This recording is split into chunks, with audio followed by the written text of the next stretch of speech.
How much more is a person worth than a sheep or your deceitful and false teachings? Then he spoke to the man, stretch out your hand. And he stretched it out, and it became sound again just like the other hand.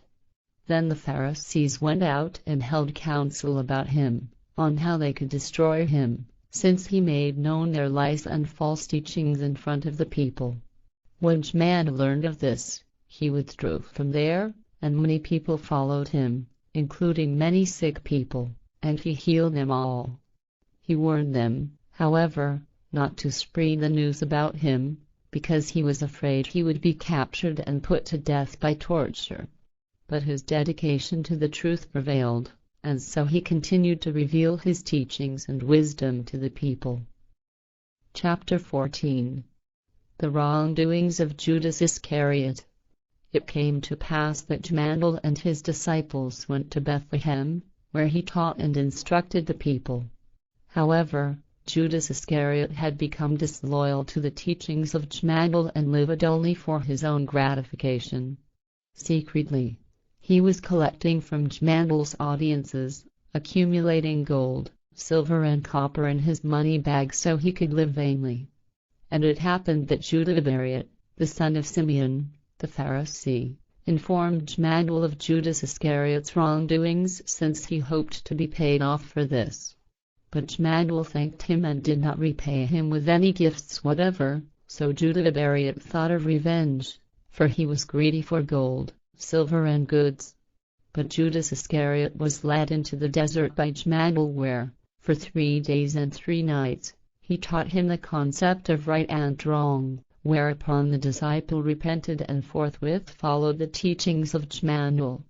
When he returned to the city, he distributed all his possessions and collections among the poor and became a trusted disciple of Jmmanuel.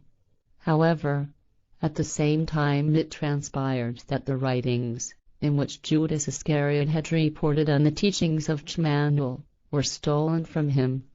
So he told Jmmanuel about it.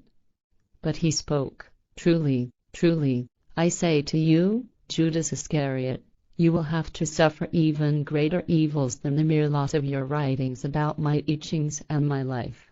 For over 2,000 years you will be wrongly accused of betraying me, because Simeon the Pharisee once said so. But his son, Judas Iscariot, is the real culprit, like his father, Simeon Iscariot. He is a Pharisee who seeks my life. It is he who stole the writings from you and brought them to the scribes and Pharisees, so they could thereby judge me and put me to death. He receives 70 pieces of silver for your writings and will receive another 30 when he makes it possible to hand me over to the executors. Truly, I say to you, he will certainly succeed in this, and for 2 times 1,000 years you will innocently have to pay the penalty for it. Consequently you will become a martyr. But write down my teachings and my life story another time, for the time will come, in 2 times 1,000 years, when your writings will be revealed. Until then my teachings will be falsified and will turn into an evil cult, which will cause much human blood to flow, because the people are still not prepared to comprehend my teachings and to recognize the truth. Not until 2 times 1,000 years will an unassuming man come who will recognize my teachings as truth and disseminate them with great courage. He will be vilified by the established cult religions and advocates of the false teachings about me, and be considered a liar. But you, Judas Iscariot, will until then be innocently reviled as my betrayer and thus be condemned, as the result of the deceitfulness of the chief priests and the ignorance of the people. But pay no attention to this, for the teaching of the truth demands sacrifices that must be made. The people are still not very great in their spirit, consciousness and knowledge. Therefore, they must first take upon themselves much guilt and error before they learn thereby to accumulate knowledge and wisdom, so as to recognize the truth. For all of this to take place, however, and for the knowledge of the truth to bring forth a rich harvest within people, write down my teachings and my life story once again. In this way, my teachings will be available for later generations and bear fruit to the truth. Remain with me from now on, follow me and faithfully carry out your duty as the transcriber of my teachings, namely the teachings of the laws of nature, which are the original laws of creation. Never will there be a will greater than the will of creation, which reveals itself through these laws.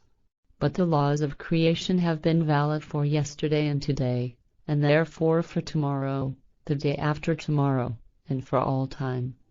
Thus the laws are also a determination and hence a predetermination for things of the future that must happen. Chapter 15. The meaning of the parables. That same day Jmmanuel went out and walked to the sea, where he sat down. Many people gathered around him, so that he stepped into a boat and sat down, and all the people stood on the shore. He talked to them in parables about various things, saying, Behold, a sower went out to sow. While he sowed, some seeds fell on the pathway, then the birds came and ate them up. And some fell on the rocks, where there was not much soil. And as the sun rose high, they withered, and because they had no roots, they dried out. Some fell among the thorns, and the thorns grew up and smothered them. Some fell on good ground and bore fruit, some 100-fold, some 60-fold, some 30-fold. Those who have ears, let them hear. The disciples stepped up to him and said, Why do you speak in parables? When they do not understand your teachings, he answered, saying, It has been given to you to understand the secrets of the Spirit, but it has not been given to them. They certainly hear my words, but they still live and think according to the false teachings of their scribes and Pharisees. Their consciousness is unknowing and empty, therefore they must first learn to live and think. What would be better to make them come alive and think, if not through speaking in parables? Truly, I say to you, life and the knowledge of truth are only valuable and good when they are achieved through one's own thinking or through the resolving of mysteries that are recounted in parables. As yet humans have little knowledge and no insight, and they are not yet conscious of the laws of creation and the power of the Spirit. First, humans must learn to recognize the truth and thus to live according to the laws of creation, so they may become knowledgeable and strong in spirit. For to those who have, more will be given so they may have in abundance, but from those who have not, from them will be taken what they have. Therefore, I speak to them in parables, because with seeing eyes they do not see, and with hearing ears they do not hear, nor do they understand. And in them the prophecy of Isaiah is fulfilled that says, With your ears you will hear and not understand, and with open eyes you will see and not perceive. For these people are stubborn in their minds and endeavors. The ears of these humans hear poorly and their eyes slumber, so they neither see with their eyes nor hear with their ears, nor understand with their intelligence. Nor do they try to comprehend the truth and the acknowledged laws of creation, although they would thereby attain help and knowledge. For the people of Israel are unfaithful to the laws of creation and are cursed, and never will they find peace. Their blood will be shed, for they constantly transgress against the laws of creation. They presume themselves above all humankind as a chosen people and thus as a separate race.